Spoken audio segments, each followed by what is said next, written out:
Their fate long decided. The centre could clearly hold no longer for the 4 IEBC commissioners at the crosshairs of 4 petitions seeking their removal from office. Now, with the tribunal swiftly constituted to seal their fate, the beleaguered commissioners have been dropping off the ship one by one.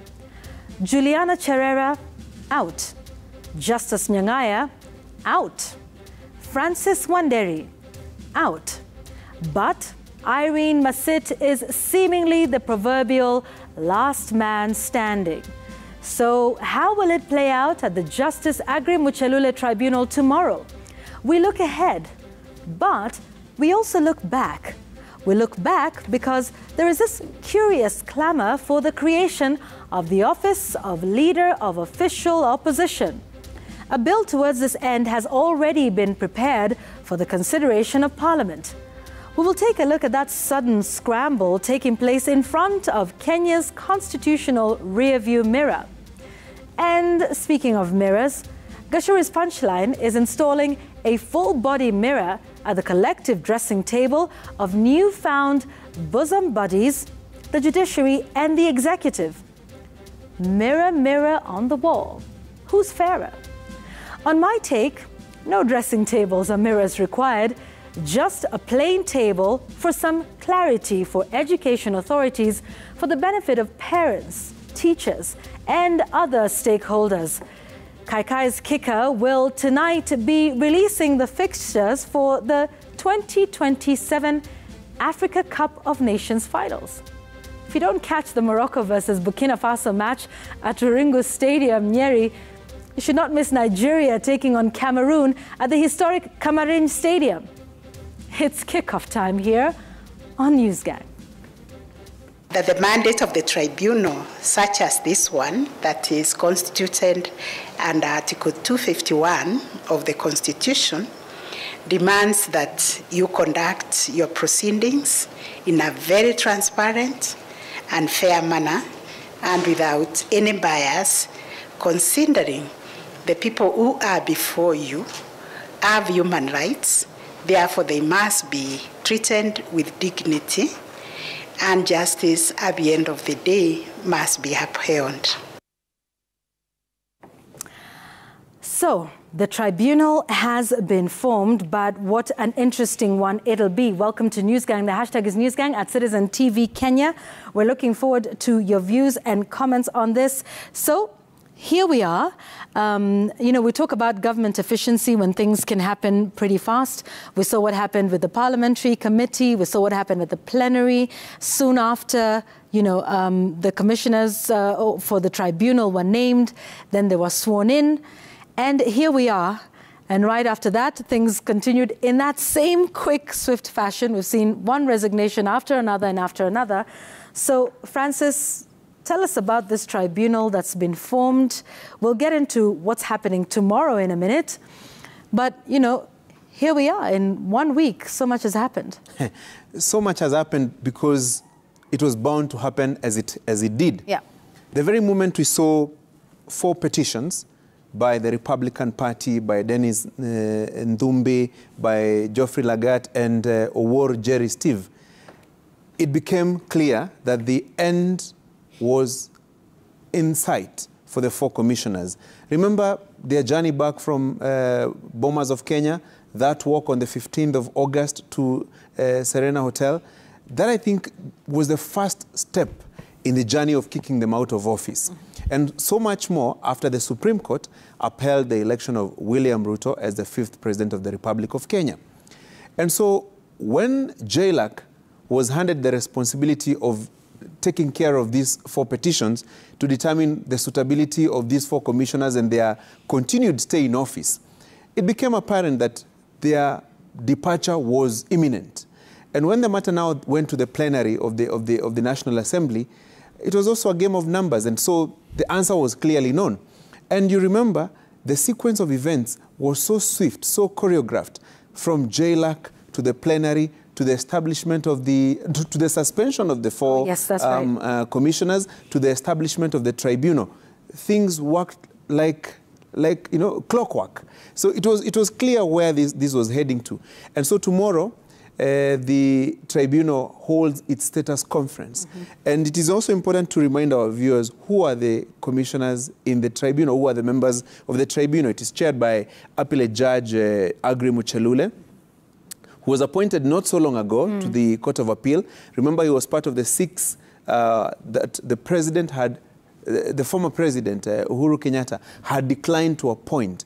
And remember President William Ruto, even at Kasarani Stadium, saying his first assignment will be to appoint those 6 judges, now that the president, his predecessor, had declined to appoint them. Now, there's also Caroline Kamende Daudi. She was appointed vice chair by her colleagues. Then there's also Linda Gaki Kiome, Nyaramba Nyambena, and Colonel retired Said Hamis Said. There are also other officials in that tribunal that maybe one may have forgotten about. There are the 2 joint secretaries, Irene Choi and Kibet Kirui. Then there's also the lead counsel, Peter Munge Murage, and assisting counsel, Zamzam Abdi Abib. So the work is clearly cut out for the tribunal. First of all, to determine whether the 4 commissioners will remain in office or should be removed from office. 3 have already answered that question by removing themselves from office via resignation. So we are left with Irene Masit. So let's wait tomorrow and see how the status conference will be, because that is where the tribunal proceedings and how they will be conducted will be determined tomorrow. Yeah, and we'll get some more understanding on, you know, what that process will be like, and indeed what happens in the course of next week as well, and how important that is. But Linus, Francis talks about those resignations, 3 of them already, and you know, the wording of some of those letters is very interesting. So let's talk about that a little bit. Juliana Cherera, Francis Wanderi, and Justus Nyang'aya. Nyang'aya was the first to resign, and then followed by the other 2. Very interesting in what they said in their resignation letters to the president. Yes, and when you look at the latest letter, and that is the letter by Francis Wanderi, the latest commissioner of the 4 to resign, he makes some very strong arguments. First of all, he's saying he's not doing this, he's not resigning because he's guilty of the allegations that have been leveled against him, but he is doing this to save his name from what is called mob lynching by people who are talking about the Cherera 4. But there are 2 things that Commissioner Wanderi also does today. One, he lays it out against chairperson of the IEBC, Wafula Chebukati, and says in part of his letter that he stood for what he did because of what he considered dictatorial tendencies by the chairperson, that the chairperson was acting alone and not with the rest of the team. Then he goes on towards the end of his letter to say that there is need to establish a standing body, I don't know what he meant by that, to address corporate issues within the IEBC, to avoid another, and he says in his own words, another boardroom rupture in future. So it's a very telling letter, because it sounds to me like this is a letter written with a heavy heart and written with as close as possible to what the man is feeling, what the commissioner is feeling about what is going on. And he also brings back some of the issues that he stated in his affidavit. And that is one that questioned whether there is there's a difference between the commission and the chairman, who really handles the result. And you remember that the judges really went into that issue in great length to try and separate the commission from the chairperson. The commission is not the chairperson. The commission is a corporate body. So you can tell it's a heavy-hearted letter by Commissioner Wanderi. And that's the same thing Justus Nyang'aya said as well. It actually started with exactly that line. It's with a heavy heart that I tender my resignation. And he talked about weeks of soul-searching, prayer, and said it's putting the best interests of the nation above individual interests. grateful to have been given the opportunity to serve. So you can tell, obviously, you know, like we've been saying, I think, across this panel, that the way things have moved very swiftly with everything that happened after the election, it's very clear it'll be a tough ride for them before this tribunal. Before we go on and talk about these resignations for a moment, because Francis Wanderi did talk about sort of, you know, public lynching and perhaps not feeling that the process ahead might be fair. But let's listen to the chair of the tribunal, that's Justice Aggrey Muchelule, who talked about, you know, how they will conduct themselves in this manner. And of course, this was before the resignations. Let's listen. This is a heavy responsibility that is being bestowed upon us by this nation. We have had some initial discussion with the members and all those concerned, and we have agreed that we are going to do our utmost best to keep to the oath that we've just taken, to do everything to make sure that we will be as level-headed, as independent, and as fair as it can be. So those assurances notwithstanding, the resignations, at least of the three. We'll come back and talk about Masit in a moment. But these resignations? The three commissioners, actually the four commissioners, had very few options on their hands. One was to bite the bullet and face the tribunal. Whatever happens, happens there. The other option was to stay away from the tribunal and exit Anniversary Towers, even though that would mean that they would have served the shortest period as commissioners of the Electoral Management Body, about a year and a few months, because they were appointed on the 2nd of September 2021. Their term was to end on 2nd of September 2027, because it's a 6-year term that is not renewable. Just like Wafula Chebukati, Abdi Yakub Gulie, and Boya Molu are serving a 6-year term that is not renewable, beginning January 17th, 2017 to 2023. 23 for a period of 6 years. Yeah. So the options that they had were, I would say, two: face the tribunal or resign. The three opted to resign. And reading Francis Wanderi's letter carefully confirms the fear that it would be a mob justice, a mob lynching. Some have even called it a slaughterhouse of sorts, kichinjio, if you may like. And they were hallmarks of the same. Even though the chairman of the tribunal is assuring that we will do our best, we will give everybody justice and fairness, there's what is said and there's what is not said. And it's easy to note where Wanderi is coming from, and maybe the other two commissioners, that, you see, this is a tribunal where very many things will be said about you. A lot will come out. A lot will come out. Yeah, be said. How the commissioners were appointed, how they conducted themselves, who influenced their appointment, who influenced their decisions in the process of counting, verifying, and, you know, announcing the results. All those things were likely to come up in the tribunal. And those things will be said in your presence. But more importantly, it is important to note that the tribunal has the capacity to make binding recommendations. One, removal from office, and number two, make a recommendation to bar you from holding public office in the future. And so, if you exit at this point by way of resignation, then you can save face and still have a chance. And still have a chance to serve in public in future.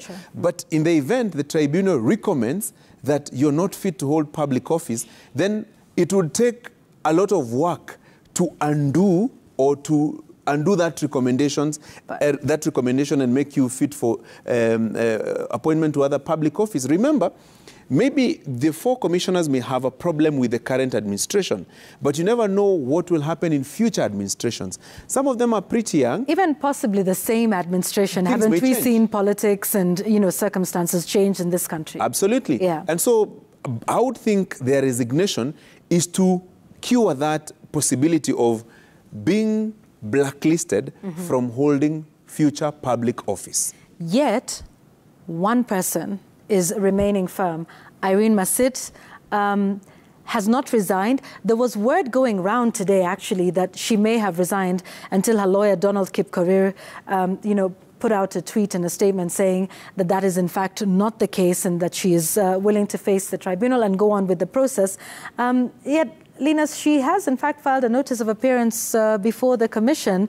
So, last man standing, what are the options for her?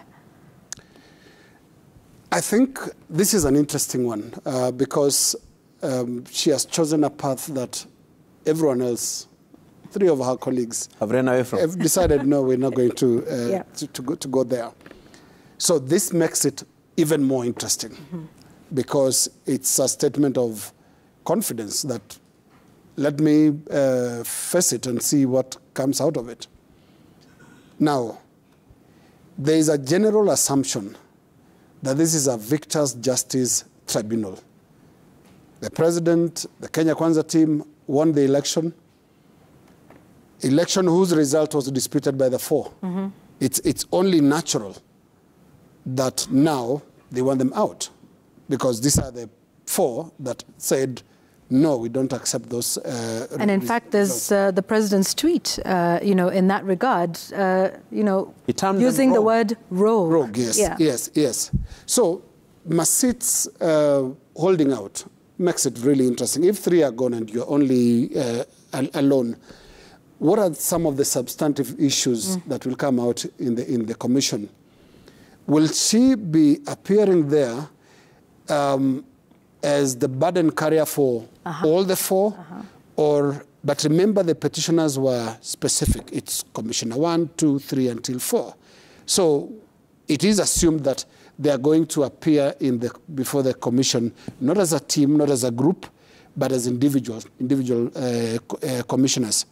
So this makes it really interesting because then if you look at the press conference, we saw it was all the 3 commissioners spoke except Masit in Serena. At Serena, yes. If you remember, I don't know whether we have that very famous picture. Yeah. 3 turn out there and 3 speak. And she doesn't. And she doesn't. Is there room here to say that proof that it was me, proof those allegations that these petitioners have leveled against us, proof that it is me, don't judge us as a group, individual commissioners. It will be very, very interesting to see. But let's see what the status conference comes up with tomorrow. And yet, there's also, and this would come up if it goes all the way. I mean, I'm not saying, it's, her resignation today, that rumor has been disputed.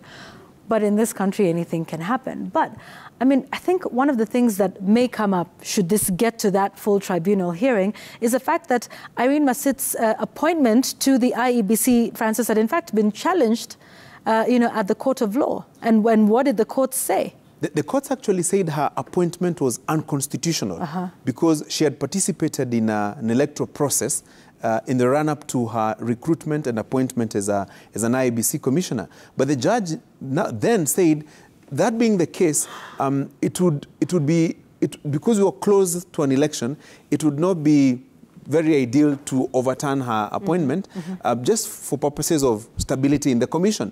And so one probably would have expected that with that history, that she probably would have been the last person to appear before the tribunal. In any case, every time you speak about the 4 commissioners, the 2 main commissioners that were coming out would be the Vice Chair, Juliana Cherera, and Commissioner Justus Nyang'aya, who was chairing the ICT committee in the Electoral Commission. And the ICT component in an election is very well known, and the importance of that component insofar as the transmission of results is concerned, the registration of voters, the identification of voters. It was a whole package in terms of voter identification and transmission of results. So chairing that committee, one would have expected that maybe some of the issues that were being raised, he would appear before the tribunal and respond to them. Now that he has decided not to, Cherera too, and now Wanderi, Masit probably would have been the very last person that many people would have expected would face the tribunal. Let's see what happens. She's going for it, But on issues that will possibly be expected, that history will not matter. what the tribunal will focus on is what did the petitioners bring up and what ended up in the report by Parliament that then went to the President, leading to the... So it's about their conduct during the process of the election, yes, right? It has during to be the period of the... to the petition, four petitions that have been raised. And you know the grounds are set out in the Constitution. Gross misconduct, violation of Article 10 of the Constitution, which is national values, and all that. So it will be specific to that. I don't expect that the tribunal will then go start asking the process of her appointment. Yes, process and that history. And in any case, around the room, if you go that route on both ends of the tribunal tomorrow, there can be a lot of questions about history. Touché, fair enough. But listen, the courts is right where this matter has ended up. As in fact we had said this would happen, that this is something that would play out both within the corridors of justice and of course within the tribunal and within the political sphere. So let's go to the courts first, because there is a Meru petition, or there's a petition that has been filed in a court in Meru. Who are these petitioners, Francis? What do they want? And why is this important, and how does that affect the work of the tribunal that starts tomorrow? There are three petitioners who went to Meru High Court. Their petition is dated 4th of December 2022. Philemon Kiogora Munjuri, Godfrey Kinotin Turibi, and Joshua Mwirigi Mugira. They are represented by... they're represented in court by a lawyer called Kiogora Mugambi. And one of their, they have listed a number of grounds for their petition. One of them being that they want the tribunal stopped from proceeding for what they claim is an attempt to hound out of office unconstitutionally the 4 IEBC commissioners. Secondly, they are raising questions on the foundation, the constitutional foundation of independent bodies and constitutional commissions, and claim that if the 4 commissioners were to be kicked out of office, then it would set precedents for other commissioners and independent office holders to be removed from office. And thirdly, they say they want to protect the Constitution from violation by the executive. Now, that matter is currently before court, and they were denied by by the Deputy Registrar of the High Court in Meru, because they were seeking orders to stop the tribunal. But now they were asked to go back to court yesterday, which they did, and argued their preliminary case. Now, what is interesting is that Apollo Mboya, representing Juliana Cherera, and Donald Kipkorir, representing Irene Masit, also appeared in that hearing, of course, via Zoom. And they were asking the judge to excuse them from the petition in Meru, because they were saying they have another petition. So why wouldn't they? Because this seems like it would be favorable for their clients. They were saying that the wording of the petition by the 3 petitioners may be injurious to their clients. That in the event the tribunal, the judge rules that let the tribunal proceed, then it would also be compelling on their clients. So they're saying it is not part of their strategy. So we don't know the petitioners. We are not interested in the petitioners. Keep us out of the petition. In fact, we have soundbites by Donald Kipkorir talking about it. I think it would be nice to listen to what he was telling Justice Edward Mureithi. We'll get to that in a minute, just to understand what's happening there. But we'll come back to you, Francis. So this is playing out in the courts, and there's interested parties who are seeking to be removed. Let's listen now to Donald Kipkorir. Orders they seek is to stop the tribunal against my client. Yes, but you will not be participating in that matter if you wish to go out. Yeah, but then when you decline, they say to give the orders to stop the tribunal. It's basically telling the tribunal to go on against my client. And this is what I'm saying. It's really, I would rather even you don't make any orders, my lord, in any whether to dismiss or to allow, until we have our own strategy which we want to follow. But you can't have your cake and eat it, Mr. Kipkorir. You are saying you want to go out, then you want me to make orders in the matter. Interesting debate on that, right? Yeah, and it is, would we call it legal sideshows as well? Because this is typically what happens. And you know very well, in similar previous matters, you know, there'll be petitions in one court and the other. Sometimes the purpose is also to slow down the process. Sometimes the purpose is also to open new fronts and all that. But to me, it looks just like it looked last Thursday when we sat here, that this is a train moving in one direction. And matters will become clearer, and even the relevance of these other applications in courts will be more clearer early next week. But more important is what happens tomorrow at the status conference, what are the rules of engagement, what is the calendar like, and whether indeed Masit will make good her decision to stand and go all the way to the tribunal. And what if she actually then says her witnesses will be her fellow commissioners, former commissioners now, Wanderi, Cherera, Nyang'aya. and Nyang'aya appearing as witnesses. Plot twist. There are all these games. I mean, even on the criminal side of things, you've seen suspects becoming state witnesses. Yes, that tends to happen. Yeah, Francis, as you go on, explain now. So there's Meru, and then there's also another case in Nairobi, and these would now culminate in some sort of way forward next week. That is what played out in court yesterday. Yeah.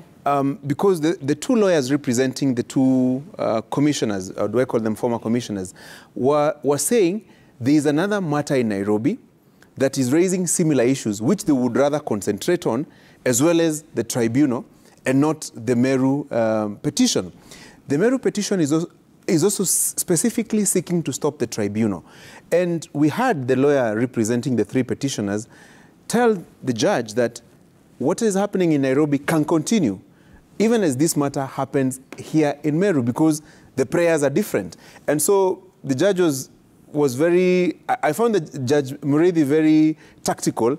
We will not grant you what you're looking for, but at the same time, we will also not deny you until such a time this matter is heard. And I think it would be nice, first of all, to listen to what Kiogora was saying, and then later on the judge. In our application, we are seeking orders against the tribunal that was set up by the president. Yes. And if you look at the petition that is in Nairobi, it's not talking about those issues. So, my lord, we feel that this is a matter that should proceed here as filed. If the petition was in such a way that it's only dealing with the issue of removal of commissioners generally, that's a different matter. But now when it refers to my client specifically, the removal of my client as suspension of my client, and then you give orders that will be advised to my client, it prejudices our case before the High Court in Nairobi and before the tribunal. Then shouldn't you stay and argue your case in this petition? I don't want to be involved in this case, my lord, because I don't know this. I don't know the intention of the petitioners. I don't know where they came from. We don't know them, my lord. Gentlemen, this is a matter of great moment. That is one. So the court cannot lightly issue orders either stopping the proceedings or in a way that allows a party to leave without taking formal application and responses. By Friday, we have everybody's motion in, and then by Tuesday, we hear the motions that will have been filed. And then we give directions at the end of the 13th, hopefully so that the matter going on Tuesday the 14th in Nairobi will have our input to consider. So next week, Tuesday and Wednesday, important days for these two cases in Nairobi and Meru. Absolutely. And they will give us a determination on whether the tribunal proceeds or does not proceed. Even as the tribunal has its status conference tomorrow together with other parties, what happens on Tuesday and Wednesday is critical. And the judge was saying the determination that will be made on Tuesday will also help inform the Nairobi discussion. but as Lina says, all these matters, you can clearly see it's an attempt, first of all, to stall the tribunal process. even as the status conference happens tomorrow. Now, what would be important tomorrow is, first of all, to get a clarification. Who is participating in the tribunal? Yeah. If it is Masit alone, what is the fate of the other 3 commissioners who have resigned? Will the tribunal proceed to prosecute their matter even after they have resigned? Because the tribunal had a function to determine whether they will be removed from office or not. But they've already removed Now that they have themselves. removed themselves from office, will the tribunal go that route? Will it be interested in them anymore? And will it make any recommendations in their absence? Remember, if the tribunal proceeds, the 4 petitioners will definitely appear before the tribunal. And the 4 petitioners will also be talking about the 3 commissioners who have resigned. So will the commissioners who have resigned come to defend themselves and respond to what the petitioners will be saying about them? You see, some of the clarifications that need to be made tomorrow during the status conference. And that status conference is also interesting. So next week, listen, Tuesday, Wednesday, Thursday are very important because that status conference happens, what, 3 days or 3 working days before the beginning of full hearings. Tribunal sits. So you've got the Meru matter being at least ruled on Tuesday, a ruling in the Nairobi matter on Wednesday, and then hopefully Thursday. Quickly, I don't know if we have time. Yes, we do. Just quickly, as we talk about the legal process, but then also it's political, or maybe we'll talk about it after the break, but carry on. Actually, it is a political process, which is why I'm not spending a lot of energy trying to look at whatever is going on in Meru and what's going on in Nairobi and supposedly all these other things. You know, Francis, there's something in Parliament you call the mood of the House. Yes. When you put the question. Yes, yeah. There's something also we can call the mood of the court. When you look at the court itself, I don't think there is an appetite in the judiciary, any court right now, to let things go any other way. I think they're being polite. They're being very, as they do in courts and with the law, you know, try and look very procedural. But really, the river flows south when it comes to this matter of IEBC. Either Masit resigns or faces the tribunal and get her fate determined by that tribunal. I want to project, and with little room for being wrong, that nothing shall come out of the courts that will change anything about this process as far as the Muchelule tribunal is concerned. And also when talking of that, remember there was an application, was it by Okiya Omtata to the court, to try and stop the Speaker of the National Assembly from submitting his report to the to the President. I think the judiciary, the court went to Mteja on that one. I don't remember the decision taken, but I know the orders are never granted. Yeah. And that's how far we have, why we have come here. The mood of the court, the mood of the judiciary, not on this one. The horse has left the stable, and you know it's going full steam ahead. So that status conference is tomorrow. We'll see what happens in the coming week. I think that's when things will be crucial. Let's take a break. We'll come back and talk about this some more, as well as what else is happening in Parliament. Is there a constitutional amendment process, or is it just the amendment of a law? Are we going to see the official leader of the opposition as we knew it before 2010 back? What is all that about? What does it mean? That and more when we return.